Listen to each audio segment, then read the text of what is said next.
नमस्कार मित्रांनो, आज आपण एक जबरदस्त ट्विस्ट बघणार आहोत कमळी या मालिकेमध्ये.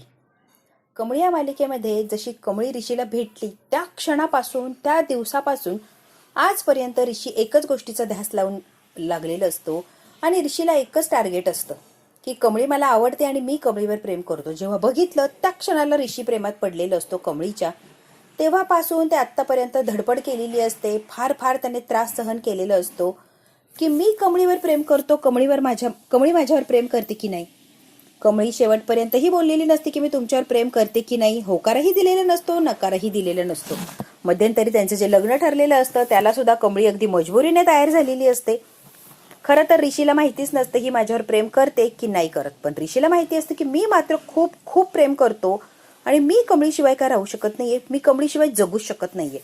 आणि आता तर त्याने प्रूफ करून दाखवलेलं असतं. डायरेक्ट तो कमळीच्या घरीच राहायला आलेला असतो. कमळीशिवाय माझं अस्तित्व नाही, मी तिच्याशिवाय जगू शकत नाही. डायरेक्ट ऋषी मोकळा झालेला असतो, स्वतःच्या मनाशी सांगून मनाला सांगितलेलं असतं, स्वतःची समजूतही काढलेली असते आणि आता तो निर्णय घ्यायला ठाम असतो. आता जास्ती वेळ व्हायला घालवायचा किंवा जास्त घासघीस करायची यात काय अर्थ नाहीये हे ऋषीच्या लक्षात आलेलं असतं.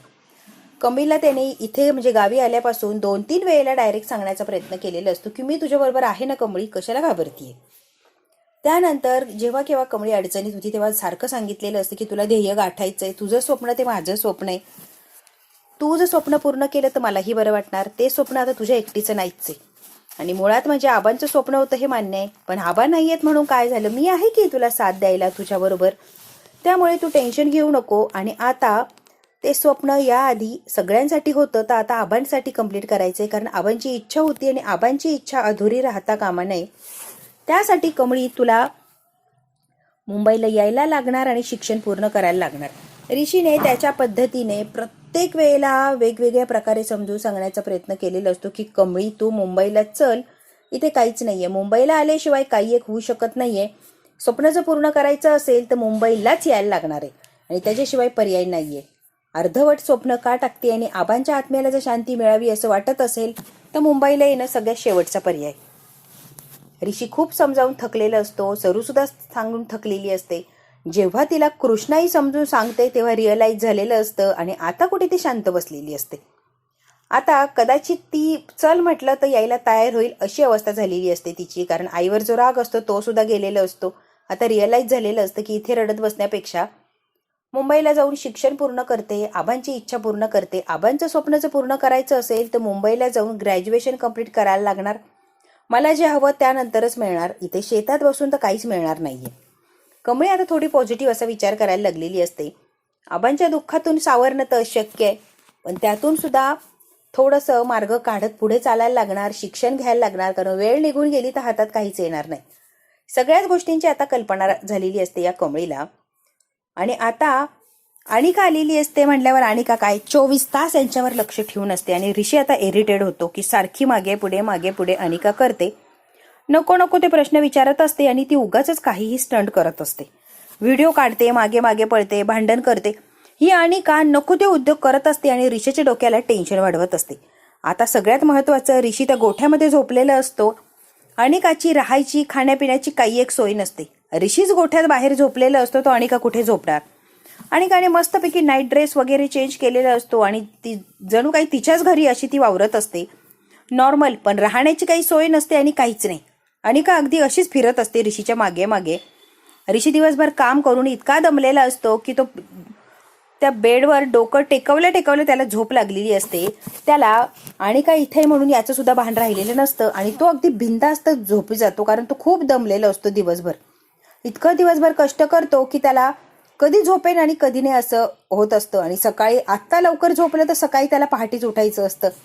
त्यामुळे ऋषी या अनिकाच्या नादाला लागत नाही आणि ऋषी पडला की लगेच झोपी गेलेला असतो. आता अनिका तर काय मूर्ख आणि कारस्थानी असते कामिनीसारखी. ऋषी झोपलेला असतो, तो झोपलाय कुठे, कुठल्या अवस्थेत झोपला, आसपास काय परिस्थिती आहे, काय वातावरण आहे बाजूला, हे नयनतारा आंटीला सांगायलाच पाहिजे. नयनतारा आंटीला जर दाखवलं, सांगितलं की ऋषी या गायांच्या गोठ्यात झोपलाय, झोपायला त्याला बिछाना सुद्धा व्यवस्थित नाहीये, जागा सुद्धा नाहीये, डास चावताय, उघड्यावर झोपलाय, वाढून चढून अनिकाला सांगायचं असतं आणि अनिकाने बरोबर तेच सुरुवात केलेली असते. सकाळी जेव्हा कमळीचा हात पकडून तिची समजूत काढत होता तोही व्हिडिओ काढलेला असतो. आता तर काय गोठ्यात झोपलेला असतो, कपडेही घाण असतात, वातावरण घाण, गाईचा गोठा, सगळंच काही एकदम चीप असतं. आणि ही हाय क्लास असती, ऋषी सुद्धा हाय क्लास. तरी सुद्धा आपला ऋषी एवढं सगळं असताना झोपलाय कुठे तर म्हणे गाईच्या गोठ्यात. हे अनिकाला अजिबात सहन झालेलं नसतं. आणि जसं अनिकाला सहन झालं नाही तसं नयनताराला सहन होणार नाही याची तिला खात्री असतेच.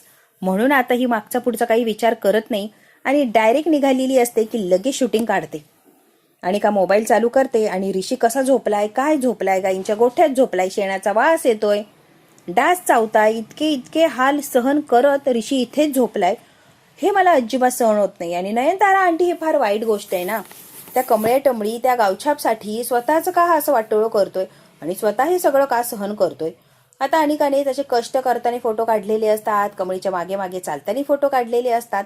आता काय जेवण करतो आणि कोणत्या अवस्थेत झोपला, किती घाणेरड्या जागेत झोपला, सगळं काही वाढवून चढवून तिने सांगण्यासाठी फोटो शूटिंग सगळंच काही केलेलं असतं.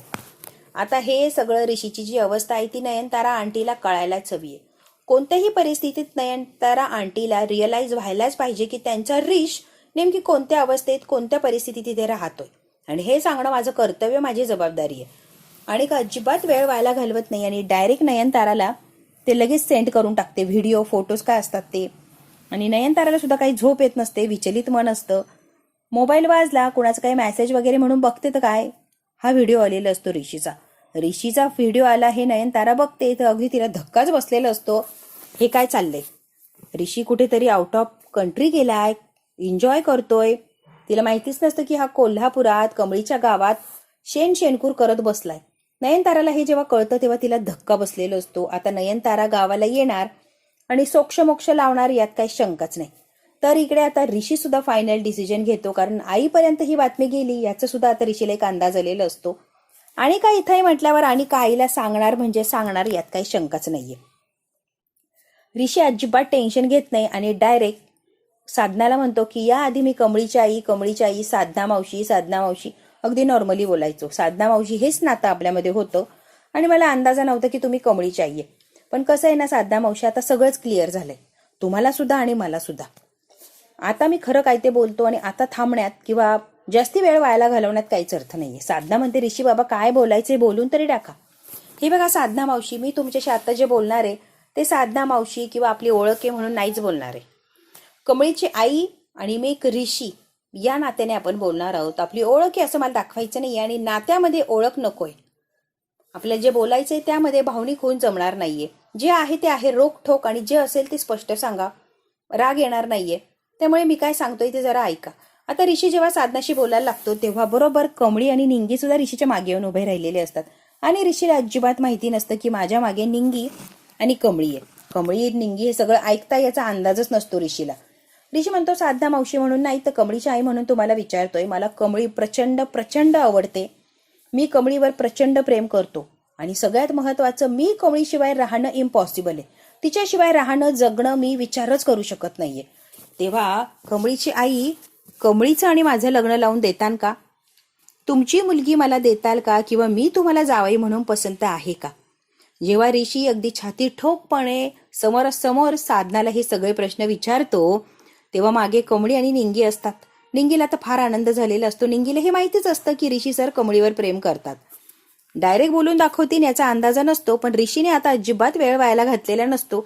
आणि कमळी मला खूप आवडते आणि आयुष्यभर तिची साथ मला हवी आहे. तुम्ही जर होकार दिला कमळीची आई तर कमळी माझ्याशी लग्न करायला तयार होईल. सगळ्यात आधी तुम्ही होकार द्या आणि मग कमळीला तयार करा, कारण कमळीशी मी लग्न करणारे, आयुष्यभर तिची जबाबदारी घेणारे, आत्ता जेवढं प्रेम करतोय असंच प्रेम आयुष्यभर करणार, हा माझा शब्द आहे. कमळी आणि मी कधीही वेगळे होऊ शकत नाही. जरी तुम्ही नाही म्हटलात तरी मी कमळीशिवाय जगू शकत नाहीये. तुम्हाला काय विचार करायचा आहे अगदी विचार करा मन लावून आणि मला योग्य तो निर्णय द्या. आता कमळीने डायरेक्ट ऐकलेलं असतं की ऋषी माझ्यावर प्रेम करतो आणि माझ्याशिवाय राहू शकत नाही आणि म्हणूनच मी गावात थांबलोय. मी कमळीचं स्वप्न असं अर्धवट राहिलेलं बघू शकत नाहीये. हे स्वप्न पूर्ण करण्याची जबाबदारी माझी.